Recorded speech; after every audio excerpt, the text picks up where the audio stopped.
네, 교통사고 처벌 관련한 얘기 더 해보도록 하겠습니다. 이효영 변호사의 뉴스화범입니다. 이 변호사님 어서 오십시오. 안녕하세요. 네, 이제 저희가 좀 앞서 리포트로 보도를 드리긴 했는데요. 이 을왕리 음주운전에 대해서 사건 개요 다시 한번 짚어볼까요? 네, 이게 참 안타까운 사고인데요.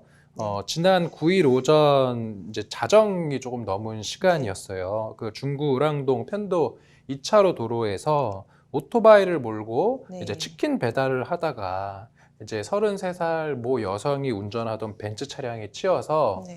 그 한 50대 가장이 사망을 했고요. 네. 그리고 그 사망을 한 피해자의 딸이 지금 가해자의 엄벌을 촉구하면서 이제 청와대 국민청원을 올렸고 네. 지금 오늘 방금 기준으로 지금 37만 명이 네. 서명을 하면서 엄벌을 지금 촉구하고 있는 그런 상황입니다. 네. 이제 이런 윤창호법이 만들어지면서 좀 처벌이 강화가 됐는데요. 이렇게 음주운전으로 그것도 이제 이렇게 중앙선 침범 사고를 내게 된다면 처벌 수위가 어느 정도 되는 겁니까? 지금 우리가 흔히 말하는 방금 말씀하신 윤창호법이 이제 특정범죄 가중처벌특례법인데요. 네. 이게 이제 특가법이라고 하고 네. 특가법 제5조의 12를 보면 이제 위험운전 등 치사상에 대해서 가중처벌하는 조항이 지금 들어와 있어요. 네. 근데 그 내용을 보면 이제 음주 또는 약물의 영향으로 정상적인 운전이 곤란한 상황에서 네. 이제 자동차를 운전해서 사람을 상해에 이르게 한 경우 네. 이 경우는 지금 1년 이상 15년 이하의 징역 또는 1천만 원 이상 3천만 원 이하의 벌금에 처하도록 되어 있고 네. 이게 상해가 아니라 사망에 이르는 경우도 있죠. 지금 네. 이 사건처럼. 네. 이 경우는 무기 또는 3년 이상의 징역, 네. 다시 말해서 벌금형이 없습니다. 그래서 유죄가 인정되면은 네. 이것은 징역형이 있는 거고 이게 무기 또는 3년 이상이 어떻게 이해하면 되냐면 살인죄의 네. 형량에 준하는 정도의 처벌인 것이에요. 네. 그래서 이렇게 가중처벌되는 조항이 이미 시행 중인 상황에서 이 사건이 발생을 했기 때문에 네. 뭐 지금 나와 있는 상황들이 다 사실인 것으로 보이고요. 네. 그리고 지금 이 가해 운전자는 실형이 불가피한 상황이다 이렇게 볼 수 있을 것 같습니다. 네. 지금 말씀해주신 대로 이제 경찰이 이제 사고 차량 동승자에 대해서는 음주운전 방조 혐의를 적용할지도 이제 검토한다고 했는데요. 음주운전 방조 혐의는 어떤 경우에 적용이 되는 겁니까? 이제 일반적으로 방조라고 하면 그 범죄의 실행 행위를 용이하게 도와주는 것을 말하거든요. 네. 그러니까 이제 예를 들어서 같이 술자리에서 네. 누가 이제 술을 먹고 가는 것을 단순히 그냥 말리지 않은 것 정도로 방조가 되지는 않고 네. 이제 음주운전을 하려고 하는 상황에서 예를 들어서 그것을 말릴 수 있는 지위가 있는 경우가 있어요. 같이 술을 마신 사람. 네. 그다음에 뭐 같이 이제 그 차를 기사를 이렇게 기다리는 그런 상황에 있어서 네. 얼마든지 음주운전을 막을 그런 지위에 있었던 사람이 그것을 하지 않고 오히려 이 정도 뭐 한 잔 정도는 괜찮아 이런 얘기 많이 했었잖아요 네. 예전에. 그런 경우에 이제 방조죄가 성립이 되고 이 경우는 이제 실제로 음주운전을 한 사람의 형량의 2분의 1 정도로 네. 처벌이 될 수 있는 상황입니다. 네. 이게 또 이제 별개로 민식이법 위반 첫 구속자에 대한 이제 실형 선고도 오늘 나왔습니다. 이거 판결 내용 한번 간단하게 다시 짚어볼까요? 네, 지금 오늘 이것은 이제 인천지방법원 부천지원 형사 1부에서 선고가 난 사건인데요. 네. 이제 특가법상 어린이 보호구역 치상 등 혐의로 이제 기소된 그 39살 가해자에 대해서 네. 징역 1년 6월을 선고했어요. 네. 근데 이 사건에서 재판부는 이 가해자에 대해서 이렇게 설실했습니다. 그 피고인이 어린이 보호구역에서 제한 속도를 위반하지 않았다면 네. 사고를 방지할 수 있었거나 또는 미세한 접촉 사고에 그쳤을 것이다. 네. 그럼에도 불구하고 지금 보면은 속도를 위반을 해서 실제로 피해자가 사고로 10m 가량 날아갈 정도였다는 거거든요. 네. 이렇게 이런 상황을 이제 초래해 놓고 피고인은 그 사고 후에 운전석에서 내렸음에도 피해자와 그의 가족에게 이제 마치 다른 사람이 운전한 것처럼 또 적극적으로 행동을 했다라는 거예요. 네. 이러한 이제 점을 다 고려를 했을 때 이제 범죄의 죄질이 좋지 않기 때문에 네. 이제 징역 1년 6월에 실형을 선고한 것으로 그렇게 지금 보이고요. 실제로 또 판결에서 설시한 내용 중에 CCTV 영상으로 밝혀질 때까지 피고인이 범행을 숨겼다는 거예요. 그 전까지는. 네. 그리고 피해 복구를 위해서 노력하지도 않는 등 결국은 반성하지 않았다. 이러한 점을 종합적으로 고려해서 양형 이유를 밝혔습니다. 네. 지금 이제 적용된 법이 민식이법인데요. 이거 어떤 법인지 한번 다시 정리를 해주신다면요.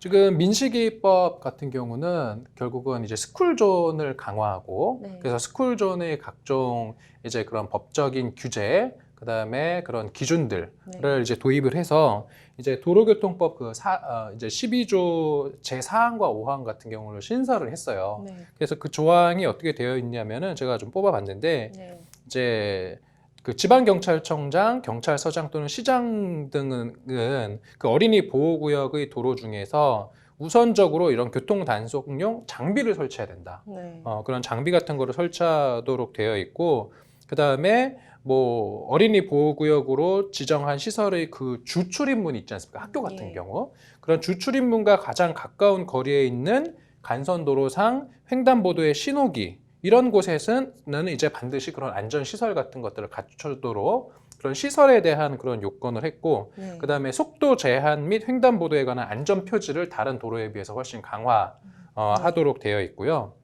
그리고 지금 흔히 알고 있죠, 30km. 네. 30km 이제 이하로 주행을 이제 할 것을 30km 이내로 그런 속도를 제한할 수 있는 네. 그러한 이제 조항을 도입을 했고, 그리고 이러한 이제 조항을 위반을 하는 경우 네. 이 경우에 처벌은 어디에서 규정하고 있냐면은 특가법 네. 5조 13에서 이제 적용을 하고 있는데 네. 어린이 보호구역 사고 가중처벌 조항이거든요. 네. 이제 이 경우는 이제 어린이 보호구역에서 지금 방금 말씀드렸던 그 30km 이내로 서행할 의무가 도로교통법상 부과가 되는데 네. 이러한 어떤 그런 이제 도로교통법 제12조 3항에 따른 어린이 보호구역에서의 이러한 조치를 위반한 경우 네. 이렇게 위반을 해서 그 13세 미만인 어린이가 이제 다치게 된 경우 네. 또는 사망에 이르게 한 경우는 가중처벌을 한다라는 조항을 이제 규정을 한 건데 네. 이게 이제 사망에 이르게 된 경우는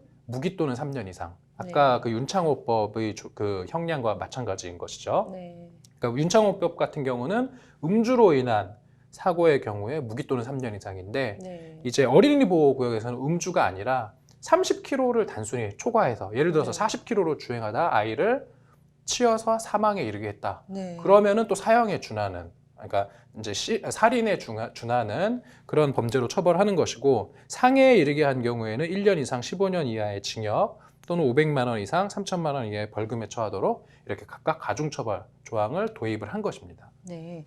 이게 좀 어린이 보호구역 내에서 사고를 방지하기 위해서 처벌을 강화했다는 거는 좀 알겠는데 이게 무조건 스쿨존에서 사고가 나면 뭐 민식이법 적용을 받는다라고 지금 굉장히 생각하시는 분들도 많거든요. 네. 이게 맞는 얘기인가요? 그건 아니죠. 지금 민식이법이 적용되는 사례는 네. 스쿨존일 것이라는 요건 이외에 이게 있는 거예요. 그 도로교통법 12조 3항에 따른 그 조치를 준수하고 어린이의 네. 안전에 유의하면서 운전해야 할 의무를 위반하였을 것. 네. 이것이 더 추가적인 요건입니다. 그러니까 네. 다시 말해서 그 스쿨존에서 30km의 그런 안전 속도를 위반을 한 상태에서 사고가 나면 민식이법이 적용되는 것이고 네. 그게 아니라 이런 경우도 있겠죠. 20km로 나는 정말 조심해서 운전을 했는데 네. 이 아이가 갑자기 와서 뭐 차량의 옆면을 부딪힌다든지 이런 경우는 운전자 입장에서 그것까지도 회피할 것을 우리가 기대할 수는 없거든요. 네. 이런 경우는 민식이법이 적용되지는 않습니다. 네. 이게 그렇다면 이제 스쿨존 운전 시에 뭐 좀 주의할 점이나 뭐 교통사고가 난다면 어떻게 대응해야 하는지 뭐 팁이 있다면요? 팁은 두 가지로 요약될 것 같아요. 하나는 사고를 방지할 그런 이제 안전 주의 의무를 준수할 것. 다시 네. 말해서 그 스쿨존에서의 그 속도 30km를 반드시 지켜서 네. 30km 밑으로 네. 운전을 하면 되는 거고요. 네. 그 다음에 전후를 잘 살펴서 전방 주시 의무를 잘 이행을 해서 네. 그 피할 수 없는 사고가 있어요. 아이들은 갑자기 막 튀어나와서 막 부딪히잖아요. 네. 그렇죠. 심지어는 멈춰있는 차에 아이가 와서 부딪히는 경우도 네. 있는 것처럼 네. 그래서 모든 사고를 다 회피할 수는 없는데 이 민식이법의 취지는 그거인 것 같아요. 피할 수 없는 사고가 발생했을 때 네. 그 피해를 최소화시켜라. 네. 차가 30km 이내의 속도로 아주 서행을 하면 설사 아이가 와서 부딪혀도 사망하지는 않거든요. 네. 예, 그러니까 일단은 속도를 아주 줄여서 서행을 해야 되는 그런 것이 첫 번째 팁이고, 네. 그 다음에 두 번째 팁은 예를 들어서 내가 아차 하는 순간에 속도를 위반해서 사고가 날 수 있어요. 그러면은 민식이법이 적용되는데, 그렇다고 해서 다 3년 이상을 무조건 선고받을 것이냐라는 질문을 하신다면 그거는 노예예요. 네. 왜냐하면 이제 내가 설령 그 순간적인 부주의로 인해서 그런 40km로 예를 들어서 달렸다. 그러다 사고가 났어요. 네. 그러면은 3년 이상 무조건 실형이 아니라 그 모든 재판에는 장량 감경이라고 해서 네. 그런 범죄에 이르기까지의 모든 정황을 고려해서 한 번 더 감경해 줄 수 있어요, 판사가. 네. 그러면은 예를 들어서 사고가 났다. 이랬을 땐 최대한 빨리 신고를 하고 네. 그다음에 아이에 대한 구호 조치 의무를 이행을 하면, 다시 말해서 그 범죄의 발생 이후도 중요하다라는 거예요. 네. 피해의 어떤 그런 확대를 최소화하는 그러한 조치를 취하고 피해 회복을 시키면 네. 판사님들이 그런 것도 고려해 주시거든요. 네. 그래서 이렇게 두 가지, 이제 피해가 발생하지 않도록 하고 발생했다라면 그것을 최소화할 수 있는 그러한 조치 의무를 잘 이행하면 된다. 이런 말씀을 드리고 싶습니다. 네. 저 오늘 앞서 두 가지 사건을 좀 정리를 해봤는데요. 이 음주운전도 절대 안 되지만 이 스쿨존에서도 강화된 법이 좀 마련된 만큼 규정을 좀 잘 지켜서 교통사고 내지 않아야 될 것 같네요. 오늘 잘 들었습니다.